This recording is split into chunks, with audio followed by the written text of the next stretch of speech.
Assalamualaikum warahmatullahi wabarakatuh. Halo semuanya, apa kabar? Kali ini saya akan membahas beberapa soal sebagai salah satu tugas untuk memenuhi UAS mata kuliah dasar pemrograman. Sebelum itu, saya akan memperkenalkan diri saya terlebih dahulu. Nama saya Filiana Maulidi dengan NIM 12070100021 dari kelas Matematika A. Langsung pada soal yang pertama. Soal yang pertama yakni kita harus membuat algoritma untuk menentukan luas persegi panjang. Kasus ini masih tergolong kasus yang mudah dan sederhana. Dari soal didapat bahwa pekerjaan yang akan dilakukan program adalah menentukan luas persegi panjang. Dengan munculnya pekerjaan, akan timbul suatu rangkaian perintah untuk menyelesaikan pekerjaan tersebut. Lalu, apa sih bedanya pekerjaan dan perintah itu? Pekerjaan adalah sesuatu yang dikerjakan dan memiliki tujuan atau batas, misalnya sampai kapan pekerjaan tersebut dilakukan. Sedangkan perintah dapat berupa instruksi berupa untuk melakukan sesuatu. Dalam algoritma, perintah diberikan oleh programmer atau user, sedangkan pekerjaan dilakukan oleh komputer. Langsung pada soal. Seperti yang kita ketahui bahwa dalam algoritma terdapat bagian-bagian penting dalam penulisannya, yakni judul, kamus, dan deskripsi. Pertama, yang perlu kita tentukan adalah nama atau judul dari algoritma itu sendiri. Nama algoritma haruslah menggambarkan isi algoritma itu sendiri dengan singkat. Bagian judul biasanya diawali dengan kata program atau algoritma. Selain itu, untuk penamaan, jika nama yang dipilih ternyata lebih dari satu kata, maka ditulis dengan tanpa spasi, disatukan antar katanya, atau dapat juga diselingi dengan underscore. Kali ini saya menggunakan nama luas persegi panjang, maka penulisannya seperti yang terlihat pada slide. Kemudian bagian kamus. Kamus merupakan bagian algoritma yang berisikan semua variabel dan konstanta yang digunakan dalam algoritma atau program tersebut. Berikut tipe datanya. Nah, kira-kira apa sih variabel itu? Variabel merupakan wadah untuk menyimpan data yang hendak diproses. Dalam konteks yang lebih jauh, variabel adalah sebuah alokasi dalam memori yang diacu dengan nama tipe untuk menyimpan data. Variabel merupakan salah satu bagian esensial dari suatu program, di mana saat akan menjadikan suatu data menjadi hasil, maka diperlukan suatu media yang dapat menampung nilai dari data tersebut. Nah, tadi kan sudah disebutkan bahwa variabel diacu atau ditulis dengan sebuah nama. Artinya, saat kita memanggil variabel tersebut, kita sedang mengakses nilai yang baru maupun yang sudah ada dalam variabel. Nilai di variabel juga dapat berubah-ubah seiring dengan proses yang dilakukan. Sedangkan konstanta adalah kebalikannya. Nilai dari konstanta selalu tetap dan tidak berubah. Berkaitan dengan variabel, terdapat sebuah istilah yang bernama tipe data. Tipe data dalam algoritma sangat penting, karena jenis data yang dapat diolah oleh komputer untuk memenuhi kebutuhan pemrograman sangat ditentukan oleh tipe datanya. Ada berbagai macam tipe data, misalnya tipe data integer untuk bilangan bulat, tipe data float untuk bilangan desimal, tipe data karakter untuk kumpulan huruf, dan tipe data string untuk kumpulan karakter. Kembali ke soal. Isi dari kamus biasanya menyesuaikan dengan program apa yang akan dibuat. Pada permasalahan ini, saya memakai 3 nama variabel yakni panjang, lebar, dan luas. Ketiga variabel tersebut bertipe data integer. Artinya, baik nilai yang diinputkan maupun dihasilkan oleh program harus bertipe bilangan bulat. Selanjutnya yakni bagian deskripsi. Bagian ini pada dasarnya menjelaskan semua perintah dalam algoritma dalam skema yang terurut. Sebelumnya, perlu diketahui bahwasanya algoritma memiliki 3 struktur dasar, yakni urutan, pengulangan, dan pemilihan. Dan perlu diperhatikan bahwasanya dalam menulis algoritma, urutan menjadi suatu hal sakral, di mana tiap perintah harus dituliskan secara berurut tanpa ada urutan yang salah, cacat, atau tertukar. Hal ini dilakukan untuk menghindari bug pada program. Urutan juga penting untuk diperhatikan karena program akan melakukan pekerjaan sesuai urutan yang ditulis, yakni dari awal ke akhir. Urutan ada di tiap-tiap algoritma yang dibuat.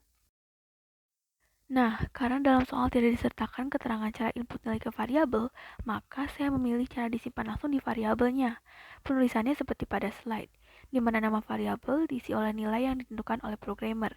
Misalnya, variabel panjang diisi dengan nilai 5 dan variabel lebar oleh 15.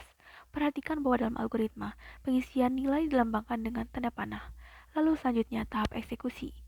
Karena dalam konteks ini kita mencari luas persegi panjang, maka tahap eksekusinya adalah dengan menggunakan rumus luas persegi panjang pada slide. Variabel luas diisi dengan rumus perkalian antara variabel panjang dan lebar. Artinya, nilai dalam variabel panjang dan lebar yang sudah disebutkan tadi akan dikalikan dan hasilnya disimpan dalam variabel luas. Cara ini juga dikenal sebagai pengisian variabel melalui rumus atau ekspresi. Dan terakhir, nilai akhir variabel luas ditampilkan di layar dengan menuliskan output dalam kurung luas pada akhir algoritma. Selanjutnya yakni soal nomor 2. Pada soal ini akan ditentukan apakah satu segi 4 merupakan bujur sangkar atau bukan. Pekerjaannya tentu adalah ditentukannya apakah segi 4 termasuk bujur sangkar atau tidak. Sedangkan perintahnya seperti yang akan dijabarkan dalam urutan algoritma. Adapun dalam soal ini akan digunakan prinsip pilihan atau selection dalam algoritma. Dalam struktur dasar, pilihan adalah kondisi dalam algoritma yang dapat bersifat non-tunggal. Kondisi dalam pilihan ini dapat bernilai benar, true, atau salah, false. Dalam struktur pilihan, suatu perintah atau aksi akan dilakukan saat kondisi terpenuhi. Biasanya, pilihan dapat ditulis dalam bentuk if then, if else, dan lain sebagainya. Langsung ke soal. Pada bagian judul dituliskan algoritma spasi bujur sangkar. Setelahnya yakni bagian kamus. Dalam soal disebutkan bahan yang digunakan adalah panjang dan lebar. Maka, saya menamai variabel sebagai panjang dan lebar juga. Tipe data dari kedua variabel tersebut juga integer. Setelahnya bagian deskripsi. Pada soal ini, saya kembali menggunakan cara memasukkan nilai variabel langsung di variabelnya. Artinya, programmer akan menginputkan nilai dari masing-masing variabel langsung di variabelnya. Maka dari itu, tidak terjadi proses input. Perlu diketahui, dalam dunia pemrograman dikenal beberapa istilah seperti programmer, user, dan komputer. Programmer adalah pihak yang membuat program. Dalam prosesnya, programmer dapat menginputkan satu nilai langsung ke variabel, seperti yang dijelaskan sebelumnya. Sedangkan user adalah pihak yang menggunakan suatu program. Dalam praktiknya, user juga dapat melakukan input nilai jika nilai dari suatu variabel ditentukan oleh user secara langsung dan terjadi proses input nilai dari keyboard. Lalu komputer. Komputer adalah alat multifungsi. Umumnya, komputer digunakan untuk mengolah data. Dalam pemrograman, komputer dapat menjadi perantara antara programmer dan user. Programmer dapat memberi perintah pada komputer untuk melakukan suatu pekerjaan. Namun, terlepas dari itu, tetap dibutuhkan suatu bahasa yang dapat menjembatani kedua belah pihak. Mengingat bahasa dipakai komputer adalah bahasa mesin yang cukup sulit dimengerti manusia, maka bahasa yang dapat menjembatani antara komputer dan programmer adalah bahasa program. Kembali ke soal. Karena pada soal ini data disimpan di variabel langsung, maka saya memilih nilai 10 untuk panjang dan juga lebar. Berikutnya, proses pilihan dimulai. Kita perlu menentukan apakah segi 4 dengan nilai yang ada bujur sangkar atau bukan, ya atau tidak, benar atau salah. Nah, dengan begitu, kita sudah memperoleh dua kemungkinan yang muncul dari program ini, yakni segi 4 adalah bujur sangkar atau segi 4 bukan bujur sangkar. Seperti yang terlihat dalam algoritma, saya menggunakan if else untuk penulisannya. Caranya yakni dengan menulis if dilanjut dengan kondisi yakni panjang sama dengan lebar, then, dan ini merupakan kondisi benar. Di baris selanjutnya, yakni bagian aksi yang dilakukan sebagai akibat dari terpenuhinya kondisi benar tersebut, yakni dengan output dalam kurung dalam tanda kutip segi 4 adalah bujur sangkar yang ditulis menjorok sebagai tanda bahwa aksi itu berada dalam skema if. Lalu, bagaimana jika kondisi tidak terpenuhi, alias nilai panjang tidak sama dengan lebar? Jika seperti itu, program akan selanjutnya secara otomatis melakukan aksi yang ada pada skema else, yakni output dalam kurung tanda kutip segi 4 bukan bujur sangkar. Artinya, jika dalam program nilai panjang sama dengan lebar atau kondisinya benar, maka akan ditampilkan kalimat segi 4 adalah bujur sangkar di layar. Sebaliknya, jika nilai panjang tidak sama dengan lebar, maka akan ditampilkan kalimat segi 4 bukan bujur sangkar. Untuk memastikan, pastikan kembali susunan perintah algoritma sudah berurutan dan sesuai. Berikutnya soal nomor 3. Soal ini meminta kita untuk membuat algoritma menghitung rata-rata untuk 5 angka dimasukkan dari keyboard. Dalam kata lain, program akan melakukan pekerjaan untuk menghitung rata-rata dari 5 buah angka. Sebagai insight, soal ini akan berkaitan erat dengan prinsip struktur pengulangan. Mengapa ada pengulangan? Sebab terlihat dalam soal bahwa kita akan menghitung rata-rata dari 5 angka yang dapat kita tebak sebelumnya tentu akan dilakukan penjumlahan terlebih dahulu. Penjumlahan ini dilakukan secara berulang sebanyak 5 kali sesuai jumlah angkanya. Nah, untuk mempermudah, maka dibuat satu perintah pengulangan yang secara otomatis dapat melakukan penjumlahan berulang tersebut. Seperti yang kita ketahui, bahwasanya struktur pengulangan dilakukan saat terdapat suatu pekerjaan yang sama dilakukan berkali-kali secara berurutan. Dalam konteks ini, pekerjaan tersebut adalah menghitung 5 angka. Pengulangan yang biasa dipakai antara lain pengulangan for dan while, yang akan dijelaskan lebih rinci di soal. Pertama, seperti biasa tentukan nama program. Untuk kasus ini, saya menamai program dengan rata-rata 5 angka. Hasilnya seperti yang terlihat dalam slide. Pada baris selanjutnya, saya menambahkan keterangan bahwa nilai dimasukkan dari keyboard dalam tanda kurung kurawal. Selanjutnya bagian kamus. Saya memilih beberapa variabel yang akan digunakan, di antaranya var A untuk menampung nilai A dan variabel jumlah untuk menampung jumlah sementara. Keduanya bertipe integer. Lalu variabel rata-rata untuk menampung nilai akhir yang bertipe float. Mengapa float? Karena untuk menghasilkan nilai rata-rata, program akan membagi sejumlah nilai dengan nilai yang lain. Dan hal ini memungkinkan untuk dihasilkannya nilai bertipe bilangan desimal. Maka, tipe float tepat untuk dipilih dalam kasus ini. Berikutnya adalah bagian deskripsi. Deklarasikan terlebih dahulu variabel jumlah dengan 0, lalu pengulangan dimulai. Karena batas dari pengulangan ini diketahui, yakni sebanyak 5 kali, maka digunakan pengulangan for. Pengulangan for sendiri merupakan pengulangan yang didasarkan pada angka. Cara menulisnya yakni seperti pada slide. For i dengan i adalah variabel pencacah, lalu tanda panah 1 sampai 5. Berikutnya adalah aksi atau perintah dalam skema for yang ditulis menjorok, yakni input var a dan penjumlahan antara variabel jumlah dengan var a yang disimpan dalam variabel jumlah. Berikutnya, nilai jumlah dibagi dengan 5 dan disimpan dalam variabel rata-rata. Terakhir, nilai rata-rata ditampilkan di layar. Artinya, selama pengulangan sebanyak 5 kali, akan dilakukan perintah penginputan angka dalam var A. Kemudian, nilai yang diinputkan dalam var A tadi dijumlahkan dengan variabel jumlah yang pada awal program didefinisikan sebagai 0.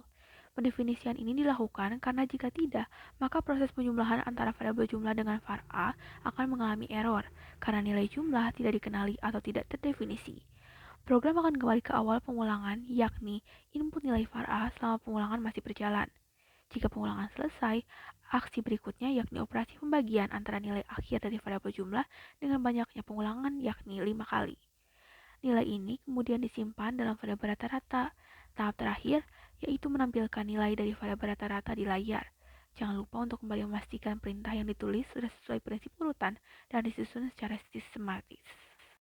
Terakhir adalah soal nomor 4. Perintah dari soal ini adalah membuat algoritma untuk menyimpan nama-nama dalam variabel array yang dimasukkan dari keyboard. Adapun banyaknya jumlah siswa tidak diketahui, tetapi akhir entry adalah tanda Z sebanyak 4 kali. Dalam soal disinggung bahwa kita perlu menggunakan variabel array dalam kasus ini. Lalu kenapa array ya?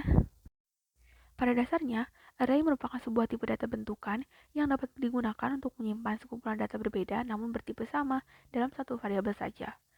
Nah, jelas bahwa dalam soal kita perlu menampung data dari nama-nama siswa yang tentu jumlahnya lebih dari satu. Selain itu, tipe data dari nama-nama tersebut juga sama, yakni tipe string. Maka, variabel array cocok untuk digunakan dalam kasus seperti ini. Array akan memudahkan kita untuk menampung data sebanyak apapun yang sama tipenya. Hal ini dilakukan dengan tanpa harus membuat banyak nama variabel, sehingga akan lebih efektif. Kita lanjut pada pembahasan soal. Hal pertama yang dilakukan adalah memberi algoritma ini nama. Saya menamainya algoritma menyimpan nama 3 seperti yang terlihat pada slide. Ingat-ingat lagi cara penulisan nama algoritma. Lalu kamus. Karena saya menggunakan variabel array, maka cara mendeklarasikannya di kamus cukup berbeda dengan variabel biasa. Seperti yang terlihat, pertama tuliskan nama variabel array. Lalu, dengan kurung siku, tuliskan batas awal dan batas akhir jumlah nilai yang akan disimpan. Karena jumlahnya tidak diketahui, maka saya menulisnya dengan n atau dengan penulisan di bawahnya, yakni nama variabel array. Di sini saya memakai nama variabel array-nya nama underscore siswa sama dengan array, kurung siku, batas awal dan akhir, dan dilanjut dengan tipe data dalam variabel array. Karena yang diisi adalah nama, maka tipe datanya adalah string. Setelahnya ada variabel biasa yakni variabel nama bertipe string juga. Selanjutnya bagian deskripsi. Mula-mula definisikan variabel array nama siswa dengan kurung siku yang tidak terisi tulisan apapun. Maksudnya adalah variabel tersebut belum diberi isi karena akan perlu diinputkan dari keyboard isinya. Setelah itu definisikan lagi variabel nama dengan 0. Selanjutnya adalah perintah pengulangan while. Sebelumnya akan saya jelaskan terlebih dahulu tentang pengulangan while. Pengulangan ini digunakan saat batas akhir pengulangan tidak diketahui pasti, akan tetapi kondisi akhirnya diketahui. Maksudnya seperti yang tertulis pada soal, batas pengulangan untuk pengisian nama ke variabel array tidak diketahui karena jumlah namanya juga tidak diketahui. Namun, akhir entry dari penginputan tersebut adalah huruf Z sebanyak 4 kali. Nah, dengan begitu, maka kondisi pengulangannya yakni selama nilai yang diinputkan bukan Z 4 kali. Pengulangan while cocok digunakan dalam soal ini. Kembali ke soal, pada while ditulis nama tidak sama dengan ZZZZ. Z 4 kali ditulis dalam tanda kutip karena merupakan tipe data string. Artinya, selama yang diinputkan pada variabel nama bukan Z 4 kali, maka akan dilakukan pengulangan yang di bawahnya, yakni penginputan nama dari keyboard ke variabel nama dan menyimpan isi dari variabel nama tersebut ke variabel array nama siswa. Pengulangan ini terus dilakukan sampai pengguna memasukkan huruf Z 4 kali ke dalam program dan pengulangan berhenti. Selalu pastikan bahwa perintah sudah tersusun sistematis sesuai prinsip urutan untuk menghindari error pada program. Nah, barangkali sekian pembahasan soal yang bisa saya sampaikan. Mohon maaf jika ada kesalahan. Wassalamualaikum warahmatullahi wabarakatuh.